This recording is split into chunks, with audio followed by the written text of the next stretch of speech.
So ito na, napag-iwalay na natin yung kanyang total body Diyos ko rogo nung ede payal benim video ko ede palinising kayang total body.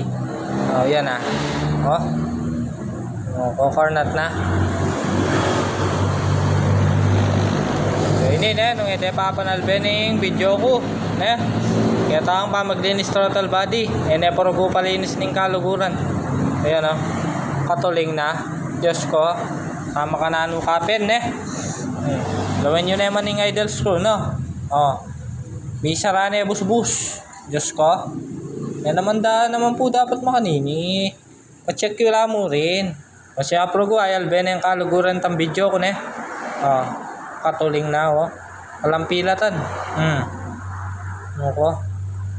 ito linisan tayo pa ini baito makuswelo yung bagya mulay ka no bagyo ini update na kayo pa linis tan okay.